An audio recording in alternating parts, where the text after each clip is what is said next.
അതെ, 4 കുട്ടികളാണ്. ഒന്നിനും ശരിക്കുള്ള വകതിരിവായിട്ടില്ല. കാർ ആക്സിഡന്റ് ആയിരുന്നു. 30 അടി താഴ്ചയിലേക്ക് കാറ് മറിഞ്ഞു.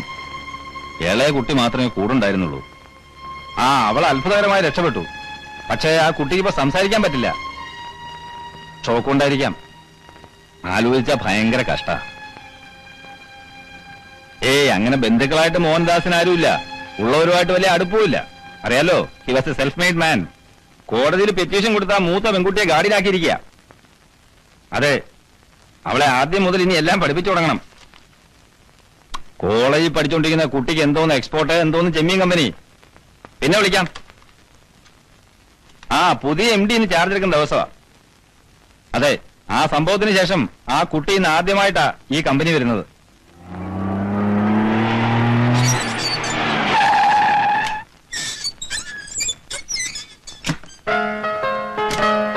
ഒരു മിനിറ്റ് ഇറങ്ങാൻ തരട്ടെ. ഇനി ഇറങ്ങിക്കോളും. ഇതാണ് ഇതിന്റെ രീതി. ഞാൻ ഡോർ തുറക്കും, മോൾ ഇറങ്ങും. തന്നെത്താൻ ഡോർ തുറക്കണെങ്കിൽ പിന്നെ ഞാൻ എന്തിനാ? മോളിപ്പം ഈ കമ്പനിന്റെ ഉടമയാ. ചെല്ല്, ധൈര്യമായിട്ട് ചെല്ല്. പ്രശ്നങ്ങൾ പറയാൻ തുടങ്ങിയ ഒത്തിരിയുണ്ട്. മാൽപ്പയിൽ കാച്ച് വളരെ മോശമാണ്. And we have only 15 days left for the shipment.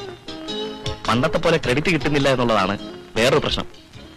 Meera, നമുക്കുണ്ടായ ട്രാജഡിക്ക് ശേഷം മൊത്തം കാര്യങ്ങൾ കുഴഞ്ഞു മറിഞ്ഞു. പഴയ സ്ഥിതിയിലാവാൻ നമ്മൾ എല്ലാവരും ചേർന്ന് വലിയൊരു എഫർട്ട് നടത്തേണ്ടിയിരിക്കുന്നു. കോളേജിൽ പോകണമെന്നറിയാം, പക്ഷേ ഡാഡിയുടെ സ്വപ്നമായിരുന്നു ഈ ഫാക്ടറി എന്നുള്ളത് മീരയ്ക്ക് അറിയാലോ. അങ്കിൾ പറഞ്ഞോളൂ, ഞാൻ എന്തൊക്കെയാ ചെയ്യേണ്ടത്?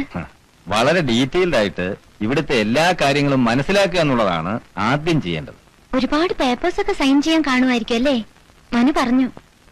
എന്റെ സിഗ്നേച്ചർ തീരെ ഭംഗിയില്ലാത്തതായിരുന്നു. ഇപ്പൊ നന്നായി. കൊറേ പ്രാക്ടീസ് ചെയ്തു. പേപ്പേഴ്സോടെ ഇപ്പൊ തന്നെ സൈൻ ചെയ്തേക്കാം. അത് നമുക്ക് സമയമാവുമ്പോ ചെയ്യാം. നീ ഇത് ശ്രദ്ധിക്കേ. ഏത്? അതായത് കഴിഞ്ഞ മാസം നമ്മുടെ ലോഡ് കുറച്ച് കുഴപ്പത്തിലായി. Nearly 100 boxes. ക്വാളിറ്റി സബ്സ്റ്റാൻഡേർഡ് ആണെന്ന് പറഞ്ഞ് ദേ സെൻഡ് ഇറ്റ് ബാക്ക്. അയ്യോ, അതെന്താ ക്വാളിറ്റി ശ്രദ്ധിക്കാതിരുന്നത്? മനു അത് പ്രത്യേകം പറഞ്ഞു.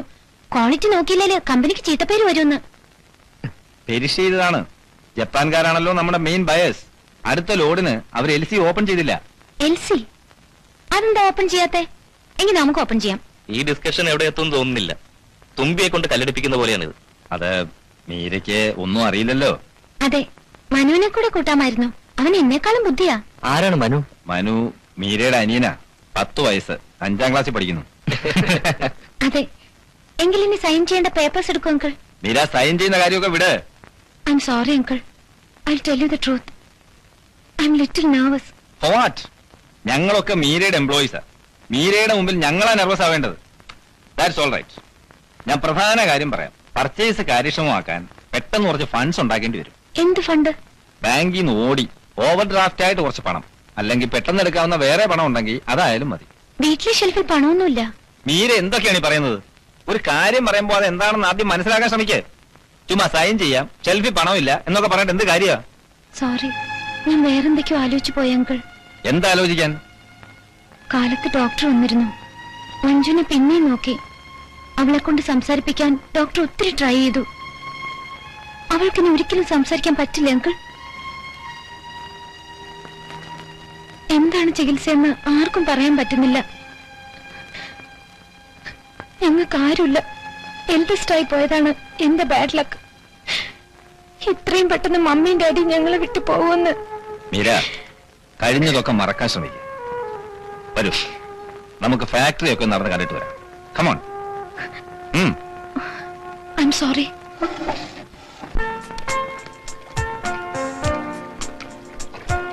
ഇതാണ് ക്ലീനിങ് ആൻഡ് സോർട്ടിംഗ് സെക്ഷൻ. ഇവിടെ 160ഓളം ലേബറേഴ്സ് ഉണ്ട്. 160 പേരെയൊന്നും കാണാനില്ലല്ലോ.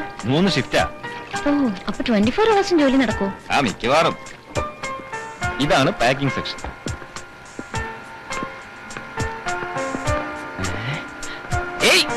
ഒന്ന് നിൽക്ക ചേട്ടാ, ഒന്ന് പിടിച്ചേ. നിക്കണ്ട, പോരെ, അവര് കുഴപ്പക്കാരാ. ഒന്ന് നിൽക്കാൻ. അയ്യേ, നിൽക്കാൻ പറഞ്ഞപ്പോ കിടന്ന് ഓടുക. പഴയ MDയുടെ മകള് പുതിയ MD ആയിട്ട് ചാർജ് എടുക്കുന്നു കേൾക്കാൻ തുടങ്ങിയിട്ട് നാള് പറയായേ. മീര ഇങ്ങോട്ട് വന്ന് കയറിയതേ ഉള്ളൂ. നിങ്ങൾ പോയി ജോലി ചെയ്യേ, പിന്നെ സംസാരിക്കാം. വേണ്ട, ഇപ്പൊ തന്നെ സംസാരിക്കാം. മൈ ഡിയർ MD, നിർഭാഗ്യവന്മാരായ 5 ലേബേഴ്സാണ് ഞങ്ങള്. പഴയ MD ഞങ്ങളെ സ്ഥിരപ്പെടുത്താന്ന് വാക്ക് തന്നിരുന്നത്. ഞങ്ങൾക്ക് ബോണസ് ഇല്ല, പ്രോഡ് ഫണ്ട് ഇല്ല, ഗ്രാറ്റുവിറ്റി ഇല്ല, ഇൻക്രിമെന്റിൽ ഒരു മണ്ണാങ്കട്ട ഇല്ലെന്ന്. എന്നാൽ മറ്റുള്ളവരെ പോലെ ഞങ്ങൾ ജോലി ചെയ്യുന്നുണ്ട്. ഈ പറഞ്ഞ ആനുകൂല്യങ്ങളൊന്നും ഞങ്ങൾക്ക് കിട്ടുന്നില്ല എന്ന് മാത്രമല്ല, ഞങ്ങളുടെ ജോബ് സെക്യൂരിറ്റി വെറും 0%. ഇൻക്ലാബ് സിന്ദാബാദ്. നിർത്തോ, സംസാരിക്കുന്നിടയിൽ തന്റെ ഇൻക്ലാബ് വിളി. ഇൻക്ലാബിന് നേരം കാലം നോക്കാണ്ടോ? വിപ്ലവം എപ്പോഴായാലും വിപ്ലവം തന്നെ. ശരി, തൽക്കാലം നിർത്ത്.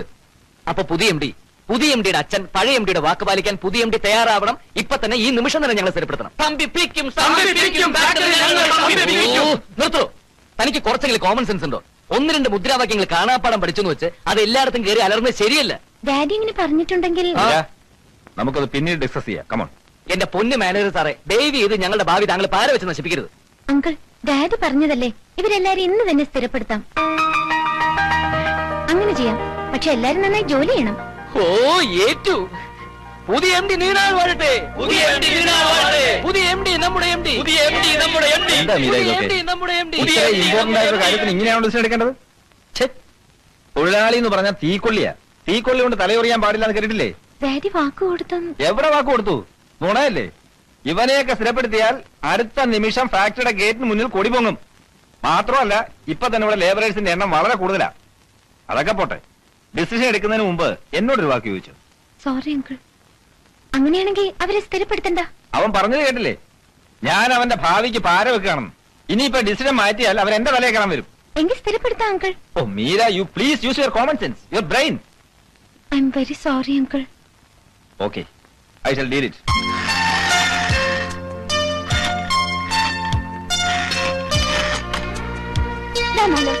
ഈ സ്വിച്ച് ഇങ്ങനെ ആക്കിയിട്ട് ഇതിവിടെ വെച്ചാ മതി കേട്ടോ. Maya, leave her alone. ഞാനിത് കാണിച്ചു കൊടുക്കല്ലേ. മഞ്ജുവിനെ ഏതെങ്കിലും സ്പെഷ്യലിസ്റ്റിനെ കൊണ്ട് നോക്കിക്കുന്ന കാര്യം അങ്കിളിനോട് സംസാരിച്ചോ? ഒന്നും സംസാരിക്കാൻ പറ്റിയില്ല. കൺസൈൻമെന്റും ക്യാച്ചും 16-20 ഒക്കെ ആയിരുന്നു സബ്ജക്ട്. ഒരു പിടിയും കിട്ടിയില്ല. And everybody wants me to take decisions. ഒന്ന് ഓർത്തു നോക്കിയേ. മെയിൻ ഇഷ്യൂ ഇതൊന്നുമല്ല. എൽസി ഇതുവരെ ഓപ്പൺ ചെയ്തിട്ടില്ല അത്രേ. എൽസിയോ? ഏതെൽസി? ഏതെൽസി അല്ല, ഇത് ബാങ്കിന്റെ എന്തോ കുണ്ടാമണ്ടിയാ. 8 കൊല്ലത്തെ പ്രശ്നമല്ലേ ഉള്ളൂ. അപ്പോഴേക്കും എനിക്ക് 18 തികയും. പിന്നല്ല എനിക്ക് ചെയ്യാലോ. അതെ, നിനക്ക് വേഗം 18 ആവണേന്നാ എന്റെ പ്രാർത്ഥന. നിങ്ങൾ ആരെങ്കിലും വീട്ടിനകത്ത് വന്നിരിക്കും മക്കളെ. കുഞ്ഞുമിക്ക് തനിച്ച് അടുക്കളയിൽ നിൽക്കാൻ പേടിയാവണം. ആ പൊന്നൂസിനെയും കാണാനില്ലല്ലോ. മായമോളെ, ചായ എടുത്ത് കൊച്ചിന് കൊടുക്ക്. എന്റെ ക്ലാരയുടെ കാര്യം എന്തായി മോളെ? സോറി, അക്കാര്യം അങ്കിളിനോട് പറയാൻ മറന്നുപോയി കുഞ്ഞമ്മേ. ഇനി ആരോടും പറയേണ്ട കാര്യമില്ല. കുഞ്ഞ് തന്നെ അങ്ങോട്ട് നിയമിച്ചാ പോരെ. അവള് അസലായിട്ട് ടൈപ്പ് ചെയ്യും. വയസ്സ് 10-21 ആയില്ലേ. ആ ഓണം കേറാൻ മൂലെ നിന്ന എന്റെ കുഞ്ഞങ്ങ് മോരടിച്ചു പോവും. അതുകൊണ്ടാ. ചായയോട് കഴിഞ്ഞാൽ മക്കളങ്ങോട്ട് വന്നോളോട്ടാ. കുഞ്ഞമ്മയ്ക്ക് വെറുതെ പേടിയാവാ. എന്താണെന്ന് അറിയില്ല എന്റെ കർത്താവേ.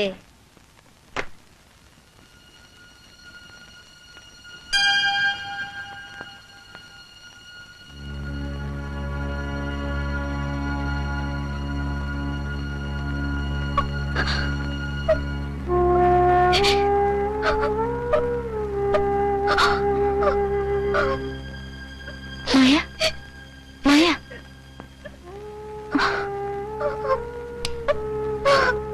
മായ, ഏയ് മായ, എന്ത് പറ്റി? എന്തിനാ കരയണത്? ഇതെന്താ? ആരും അറിഞ്ഞില്ലേ? ഇവള് കിടന്ന് കരയാ. എന്തിനാ? ഞാനൊരു സ്വപ്നം കണ്ടു. സ്വപ്നം കണ്ട കരയണോ? എന്തൊക്കെയോ കണ്ടു. നമ്മളെല്ലാവരും ദൂരെ ഏതോ ഒരു സ്ഥലത്ത് പിക്നിക്കിന് പോകുന്നതും മമ്മയും ഡാഡിയായിട്ട് കളിക്കുന്നതും ബഹളം വെക്കുന്നതും ഒക്കെ.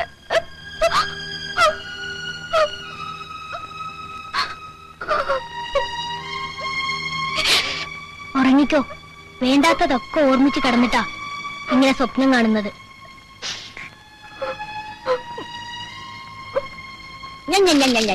കൂടുതൽ വിശേഷം നീ പറയണ്ട. എനിക്കറിയാടി നിന്നെ. ഒന്നിൽ വീട്ടുകാരെ പേടി വേണം, അല്ലെങ്കിൽ നാട്ടുകാരെ. ധിക്കാരി. ഞാൻ മനസ്സമാധാനത്തോടെ കിടന്നുറങ്ങിയിട്ട് എത്ര ദിവസമായിന്നറിയോ? നീ ഒരുത്തിയണ്ടി കാരണം. ഞാൻ എന്ത് ചെയ്തു അമ്മച്ചി പറയുന്നേ? നീ ഒന്നും ചെയ്തില്ലേ? ആട്ടിന്റെ കാലിന്റെ മുട്ടി ഞാൻ ഒടിക്കും. അഹങ്കാരി. പെൺകുട്ടികളായാലേ നിലയ്ക്ക് നിക്കണം. നിലക്കില്ലാതെ ഞാൻ അമ്മച്ചിയുടെ തലയിലാണോ കയറിയിരിക്കുന്നത്? മിണ്ടി പോறது നീ. ഇങ്ങനെ ചീത്ത വിളിക്കാനാണോ അമ്മച്ചി എന്നെ തിരക്കിട്ട് ഇങ്ങോട്ട് വിളിച്ചു വരുത്തിയത്? ചീത്ത വിളിക്കല്ല, നിന്നെ കൊല്ലുക വേണ്ടത്. ആരാ കുഞ്ഞമ്മേ? അല്ല, ഞങ്ങളെ വീട്ടിൽ ഓരോ വിശേഷങ്ങൾ പറഞ്ഞിരിക്കായിരുന്നു മോളെ. ചവിട്ടുള്ള ഒരു പശുവിനോട് എന്റെ 2ാമത്തെ മോൻ പറയാ നിന്നെ കൊല്ലുക വേണ്ടേന്ന്. അതിനെ പറ്റി പറഞ്ഞോണ്ടിരിക്കായിരുന്നു. മോൾക്ക് ഓർമ്മയില്ല കാരെ? കുഞ്ഞമ്മയുടെ മോളാണോ? ആ, 7 കൊല്ലം മുമ്പ് അവളിവിടെ ക്രിസ്മസിന് വന്നിരുന്നു. ആ, ഓർമ്മയുണ്ട്. ആളങ്ങ് വലുതായല്ലോ. നീയോ ഒത്തിരി പൊക്കം വെച്ചു. നീയോ? ഇതാരാണെന്റെ നിന്റെ വിചാരം? ചെമ്മീൻ കമ്പനിയിൽ നിനക്ക് ജോലി കിട്ടുമ്പോ നിന്റെ മുതലാളിയെ കുട്ടി, മനസ്സിലായ? കാര്യാക്കണ്ട കുഞ്ഞെ, ഇവള് വിവരദോഷിയാ. എന്നാലും നല്ല ബുദ്ധിയാ. എന്റെ മോളായതുകൊണ്ട് ഞാൻ പറയല്ല. എന്ത് ജോലിക്ക് നല്ല ശുഷ്കാന്തിയാ. പിന്നെ ഭയങ്കര അനുസരണശീലിയാ. അഹങ്കാരില്ല, ധിക്കാരില്ല. ഇംഗ്ലീഷ് നല്ല പോലെ എഴുതുകയും വായിക്കുകയും ചെയ്യും. മോള് നല്ലൊരു ജോലി ചേച്ചിക്ക് ശരിയാക്കി കൊടുക്കും. ഞാൻ നോക്കട്ടെ. അയ്യോ, നോക്കിയാ പോരാ, ശരിയാക്കണം. കുറഞ്ഞതൊരു 2000 രൂപ ശമ്പളം കൊടുക്കണം. അയ്യോ അമ്മച്ചി, അതിന് മാത്രമുള്ള. നീയും മിണ്ടാതിരിക്കരി. മീര കുഞ്ഞ് തരാൻ തയ്യാറാണല്ലോ, പിന്നെ നീ എന്തിനു വേണ്ടാതേക്കുന്നത്? അല്ല കുഞ്ഞെ, അതെ. കമ്പനിയിലെ ജോലി കഴിഞ്ഞു വന്ന അടുക്കളയിൽ എനിക്കൊരു സഹായാവും. മഞ്ജു കുഞ്ഞെ ശ്രദ്ധിക്കാൻ ഒരാളാവും. അതിന് പ്രത്യേക ശമ്പളമൊന്നും വേണമെന്നില്ല. എല്ലാം കുഞ്ഞിന്റെ ഇഷ്ടത്തിന് വിടുന്നു. ആ, എനിക്ക് കോളേജിലേക്ക് വൈകി. എന്റെ ഡ്രസ്സ് എവിടെ തേച്ചു വെച്ചത്? തേച്ചില്ല, ഇപ്പൊ കൊണ്ടുവരാം. മോള് കുളിക്കുമ്പോഴേക്ക് റെഡിയാക്കാം. നിന്നെ കുറിച്ചേ ഇതിൽ കൂടുതൽ നുണ പറയാണെന്ന് എനിക്ക് വയ്യ. ഒരു കാര്യം ഞാൻ പറഞ്ഞേക്ക, കുട്ടികളോടൊക്കെ നല്ല സ്നേഹത്തോടും ബഹുമാനത്തോടും നിന്നില്ലേ കണ്ടല്ലോ. കേറി പോടിയകത്ത്.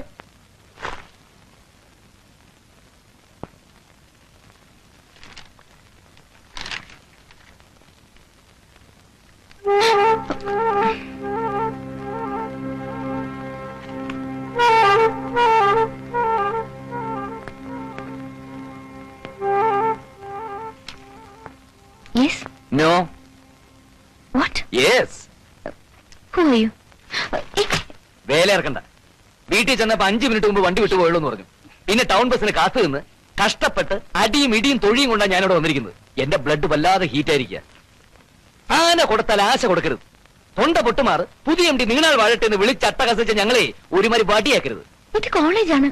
കോളേജൊക്കെ ഞാനും കുറെ കണ്ടതാ. എന്താ മീര, ആരെയാണ് അത്? ഞാൻ ആരാണെന്നേ പിന്നീട് പത്രത്തിൽ ഒരു പരസ്യം ചെയ്യുന്നുണ്ട്, അപ്പൊ മനസ്സിലാക്കിയ പോരെ. കൂടുതലൊന്നും പറയുന്നില്ല. ഇത് ഞങ്ങൾ 5 പേരെ സ്ഥിരപ്പെടുത്താൻ വേണ്ടി മാനേജർക്കുള്ള കത്ത. ഇതിലൊന്ന് പേരെഴുതി ഒപ്പിട്ടെ. അതിപ്പോ നിങ്ങളെ ഫാക്ടറിയിൽ വരുമ്പോ. ഫാക്ടറിയിൽ വരണ്ട, തൽക്കാലം ഇവിടെ ഒപ്പിട്ടാ മതി. എന്താ മീര പ്രശ്നം? ഇയാളെ ബ്ലാക്ക്മെയിൽ ചെയ്യാൻ ശ്രമിക്കാണോ? ബ്ലാക്ക്മെയിൽ ചെയ്ത തരം എന്ത് ചെയ്യും? ഒരുമാതിരി ബസ് സ്റ്റോപ്പിൽ പഞ്ചരടിക്കുന്ന പൂവാലന്മാരോട് പെരുമാറുന്ന പോലെ എന്നോട് പെരുമാറിയുണ്ടല്ലോ. അടിച്ചു മുക്കിനെ ഷേപ്പ് ചെയ്യാൻ പറ്റും. ഒപ്പിടം ഡി. തന്ന വാക്ക് പാലിക്കാൻ മാത്രമല്ലേ ഞാൻ പറഞ്ഞോളൂ. നേരം പോകുന്നു. ഫോൺ ചെയ്ത്. ആ കളി വേണ്ട. ഒപ്പിടാതെ ഞാൻ ഇവിടുന്ന് പോകുന്ന പ്രശ്നമേ ഇല്ല.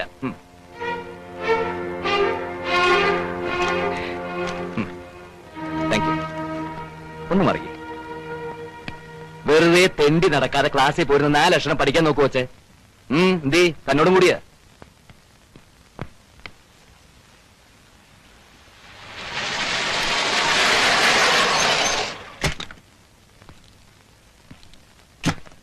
Good evening uncle. Good evening uncle. അല്ല, എന്താ മീരയുടെ ഉദ്ദേശം? എന്താ അങ്കിൾ? കാര്യങ്ങളെല്ലാം ഞാൻ പറഞ്ഞു മനസ്സിലാക്കി തന്നല്ലേ, എന്നിട്ടും എന്താ ഇങ്ങനെ സില്ലിയായിട്ട് പെരുമാറിയത്? ഇന്നത്തെ ചുറ്റുപാടിൽ അയാളെ സ്ഥിരപ്പെടുത്താൻ കഴിയില്ല എന്ന് ഞാൻ പറഞ്ഞതല്ലേ, പിന്നെന്തിനാ ഇങ്ങനെ എഴുതി കൊടുത്തയച്ചത്? അത് അങ്കിൾ, അയാൾ കോളേജിൽ വന്ന് ബഹളം ഉണ്ടാക്കാൻ തുടങ്ങി. ബഹളം ഉണ്ടാക്കിയ പ്രിൻസിപ്പലിനോട് കംപ്ലൈന്റ് ചെയ്യണം. രേഖാമൂലം എഴുതി കൊടുത്തയച്ചാണ് സ്ഥിരപ്പെടുത്താമെന്ന്. അതുകൊണ്ട് അയാൾ കോടതി വരെ പോവാം, അറിയാമോ? ഇനി എന്താ ചെയ്യാ അങ്കിൾ? ഞാൻ ഒരു കണക്കിന് ആ കടലാസ് വാങ്ങിച്ച് കീറി കളഞ്ഞു. അപ്പൊ അയാൾ ഇനിയും കോളേജിലേക്ക് വരുമോ? ഞാൻ പറഞ്ഞു വരട്ടിയിട്ടുണ്ട്. ഇനി അഥവാ വന്നാൽ തന്നെ കുട്ടിക്കൊന്നും അറിയില്ല എന്ന് പറഞ്ഞു ഒഴിഞ്ഞാൽ മതി. ഞാൻ ഇറങ്ങുക. പ്രസിഡൻസിയിൽ ഒരു ഡിന്നറുണ്ട്. ഇനി ഇത്തരം മണ്ടത്തരങ്ങളൊന്നും കാണിക്കരുതെന്ന് പറയാനാ ഞാൻ വന്നത്. എവിടെ മറ്റു രണ്ടുപേരും? മഞ്ജുമോൾ ഇറങ്ങി. മായ പഠിക്കുക. എന്താ, തനിക്കൊന്നും പഠിക്കാല്ലേ? ഞാൻ പഠിച്ചു അങ്കിൾ. ശരി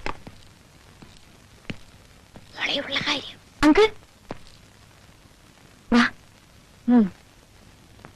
അങ്കിൾ, ഇത് കുഞ്ഞമ്മയുടെ മോളാണ്. നമ്മുടെ കമ്പനിയിൽ എന്തെങ്കിലും ഒരു ജോലി. അവള് നന്നായിട്ട് ടൈപ്പ് ചെയ്യും. എന്റെ മോളായതുകൊണ്ട് പറയല്ല. അവള് കാലെടുത്ത് വെക്കുന്നോട്ട് നല്ല ഐശ്വര്യ. എന്താ കുട്ടി വിചാരിക്കുന്നേ? ഫാക്ടറിക്കാരും പിള്ളേരുകളെയാണെന്ന്?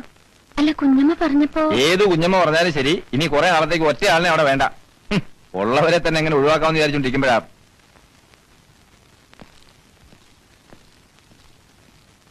കുഞ്ഞമ്മേ, കേട്ടു. ഇത്ര മനുഷ്യപ്പറ്റില്ലാത്ത ആളുകളെ എന്തിനാ മാനേജർമാരായിട്ട് വെക്കുന്നത്? കുട്ടിക്ക് ഇവിടെ ഒരു അധികാരമില്ലേ? കുഞ്ഞമ്മേ, ഒരു 8 കൊല്ലം കഴിഞ്ഞോട്ടെ, പിന്നെ എല്ലാം ഞാൻ നോക്കിക്കോളാം. അതുവരെ ഞാൻ വിളി കൊണ്ട് എവിടെ പോവും? നാട്ടിലേക്ക് തിരിച്ചയച്ചൂടെ? മോൾ ഇങ്ങോട്ട് വന്നൊരു കാര്യം പറയട്ടെ. ഇനി മോളോട് ഞാനോട് സത്യം പറയട്ടെ. എന്താ കുഞ്ഞമ്മേ? ഇവിടെ നാട്ടിലേക്ക് അയച്ചാ ഭയങ്കര കുഴപ്പാ. മോൾ ഇതാരോടും പറയരുത്. ഇല്ല. ഇവളവിടെ പല കുലുമാലുണ്ടായിക്കൊണ്ട് പെട്ടെന്ന് ഞാൻ ഇങ്ങോട്ട് വരുത്തിയത്. ഒരു മുസ്ലിം ചെക്കനായിട്ടേ ഇവിടെ സ്നേഹാണെന്നോ കല്യാണം കഴിക്കാൻ പോണെന്നോ മോളോട് ഞാനിതൊക്കെ എങ്ങനെയാ പറയാ? നാട്ടിലാകെ പ്രശ്നങ്ങളാ. എന്തായാലും ഇപ്പൊ അവളവിടെ നിന്ന് ഇറക്കി വിടരുത്. എന്റെ പൊന്നും കൂടല്ലേ. കുഞ്ഞമ്മ സമാധാനിക്ക്, നമുക്ക് വഴിയുണ്ടാക്കാം.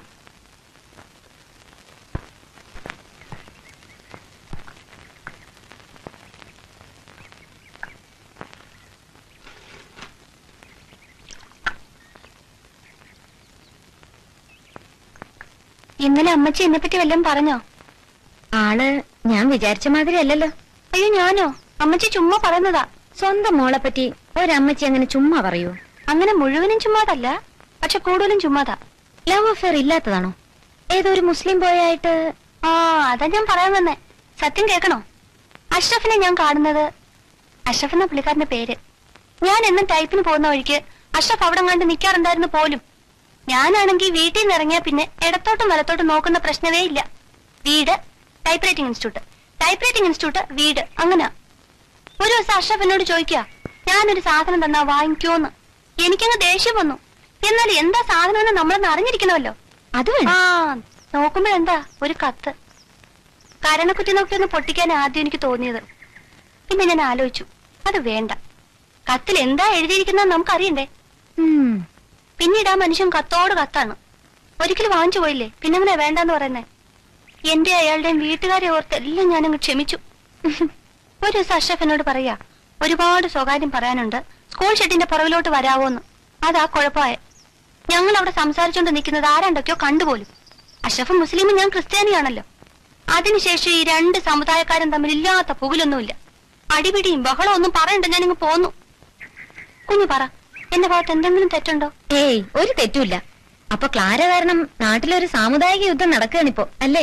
അത് അവരുടെ ബുദ്ധിമോശം, അല്ലാതെ എന്താ പറയാനാ? കുഞ്ഞിന് എന്നെ പറ്റി തെറ്റിദ്ധാരണ ഒന്നുമില്ലല്ലോ. തീരില്ല. അത് മതി. ഇപ്പോഴെനിക്ക് സമാധാനമായത്.